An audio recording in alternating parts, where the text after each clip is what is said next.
Perkembangan fisik dan psikomotorik peserta didik. Perkembangan adalah bertambahnya kemampuan atau skill dalam struktur dan fungsi tubuh yang lebih kompleks dalam pola yang teratur dan dapat diramalkan sebagai hasil dari proses pematangan.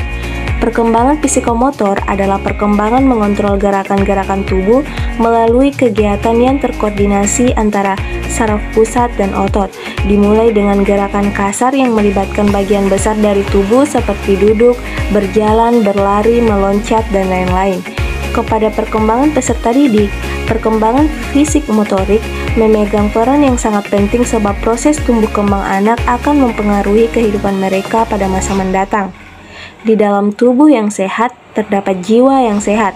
Bagi peserta didik yang usia remaja, pertumbuhan dan perkembangan fisik yang optimal secara langsung mampu mempengaruhi keterampilan anak dalam bergerak, sedangkan pengaruhnya secara tidak langsung berupa berpengaruh terhadap cara pandang atau penyesuaian diri anak tersebut terhadap dirinya sendiri dan orang lain. Adalah karakteristik perkembangan fisik pada masa kanak-kanak, yaitu 0-5 tahun. Perkembangan kemampuan fisik dengan ditandai adanya kemampuan-kemampuan untuk melakukan gerakan-gerakan dasar, seperti berjalan, berlari, melompat, meloncat, melempar, menangkap. Gerakan-gerakan yang dimaksud adalah gerakan yang berhubungan dengan kekuatan yang lebih besar sebagai akibat pertumbuhan jaringan otot yang lebih besar. Kemudian yang kedua adalah karakteristik perkembangan fisik pada masa anak usia 5-11 tahun. Perkembangan waktu reaksi lebih lambat dibanding masa kanak-kanak.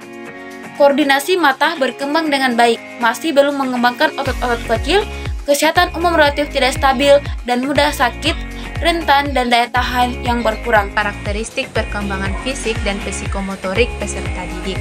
Adapun yang ketiga yaitu karakteristik perkembangan fisik pada masa anak usia 8-9 tahun terjadi. Perbaikan kondisi tubuh, ketahanan tubuh bertambah, anak laki-laki cenderung aktif, yang ada kontak fisik seperti berkelahi dan bergulat. Kondisi mata dan tangan lebih baik, sistem peredaran darah masih kurang, kondisi otak dan saraf masih kurang baik. Dari segi fisiologi, anak wanita lebih maju 1 tahun dari laki-laki. Adapun yang keempat yaitu karakteristik perkembangan fisik pada masa anak usia 10-11 tahun, anak laki-laki lebih kuat dari wanita. Kenaikan ketahanan darah dan metabolisme yang tajam, wanita mulai mengalami kematangan seksual 12 tahun. Laki-laki hanya 5% yang mencapai kematangan seksual. Kelima yaitu karakteristik perkembangan fisik pada masa remaja. Pada masa remaja, perkembangan fisik yang paling menonjol terdapat pada perkembangan, kekuatan, ketahanan, dan organ seksual. Karakteristik perkembangan fisik pada masa remaja ditandai dengan pertumbuhan berat, tinggi badan cepat, pertumbuhan tanda-tanda seksual primer atau kelenjar-kelenjar dan alat-alat kelamin, maupun tanda-tanda seksual sekunder atau tumbuhnya darah, haid, kumis, mimpi basah, dan lainnya. Timbulnya hasrat seksual yang tinggi atau masa puber. Karakter perkembangan fisik pada masa dewasa. Kemampuan fisik pada masa dewasa, setiap individu menjadi sangat bervariasi seiring dengan perkembangan fisik. Laki-laki cenderung lebih baik kemampuan fisiknya dan gerakannya lebih terampil. Pertumbuhan ukuran tubuh yang proporsional memberikan kemampuan fisik yang kuat. Pada masa dewasa, pertumbuhan mencapai titik maksimal. Pada masa ini, pertumbuhan fisik mulai terhenti sehingga hasil dari pertumbuhan ini menentukan kemampuan fisik.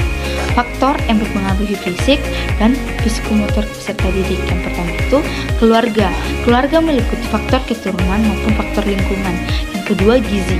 Contohnya, peserta didik yang memperoleh gizi yang cukup biasanya akan lebih tinggi tubuhnya dan sedikit lebih mencapai taraf remaja dibandingkan dengan mereka yang kurang mendapatkan asupan gizi. Kemudian yang ketiga, gangguan emosional, di mana contohnya peserta didik yang terlalu sering mengalami gangguan emosional akan menyebabkan terbentuknya steroid adrenal yang berlebihan, dan ini akan membuat akibat berkurangnya pembentukan hormon pertumbuhan dari kelenjar pituitari. Kemudian ada pun yang keempat itu jenis kelamin. Nah, contohnya peserta didik laki-laki cenderung lebih tinggi dan lebih berat daripada peserta didik perempuan. Kemudian yang kelima itu situasi sosial ekonomi. Contohnya, peserta didik yang berasal dari keluarga dengan status sosial ekonomi rendah cenderung lebih kecil daripada anak yang berasal dari keluarga yang status ekonominya lebih tinggi. Selanjutnya yaitu implikasi perkembangan fisik dan psikomotorik peserta didik dalam pembelajaran. Guru sangat penting dalam membantu peserta didik untuk mengoptimalkan perkembangan fisik dan psikomotoriknya. Begitu pentingnya peran guru dalam pembelajaran, sehingga muncul kesepakatan bahwa guru adalah pahlawan bangsa. Letak masa depan bangsa berada di tangan guru. Jika ada pertanyaan tentang karakter yang seperti apa yang harus dimiliki oleh seorang guru, jawabannya itu tentunya berbeda-beda pada setiap orang. Namun, ada beberapa karakter yang sudah menjadi rumusan kompetensi yang harus dimiliki profesi guru. Rumusan kompetensi guru yang dikembangkan di Indonesia sudah tertuang dalam Undang-Undang Nomor 14 Tahun 2005 tentang guru dan dosen pasal 10 ayat 1. Kompetensi guru meliputi kompetensi pedagogik, kompetensi kepribadian, kompetensi sosial, dan kompetensi profesional yang diperoleh melalui pendidikan profesi. Dengan memahami karakteristik perkembangan fisik dan psikomotorik peserta didik, maka guru harus mampu mengkondisikan pembelajaran dengan mempertimbangkan karakteristik fisik dan psikomotorik peserta didik dengan cara yaitu yang pertama, guru lebih memahami dan menghargai perbedaan individual anak, khususnya karakteristik fisik, misalnya anak yang tinggi dan pendek, gemuk dan kurus, dan lain-lain. Semua harus mendapat tempat yang benar di dalam hati guru dan mendapat perlakuan yang sama.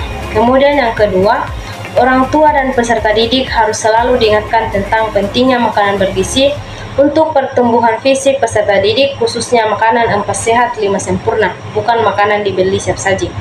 Yang ketiga, media pembelajaran yang digunakan harus bervariasi dan yang bisa secara langsung menstimulasi fisik dan psikomotorik anak, misalnya media 4 dimensi.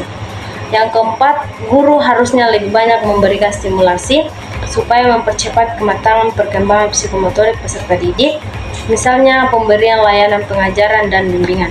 Yang kelima, mendorong siswa menentukan pilihan-pilihan sendiri untuk meningkatkan pertumbuhan, misalnya untuk tumbuh menjadi lebih dewasa, anak remaja harus aktif mencari lingkungan dan pengalaman yang sesuai dengan kemampuan naturalnya, dan guru mengambil posisi kunci untuk menolong mereka menggunakan dan mengembangkan bakat-bakat mereka.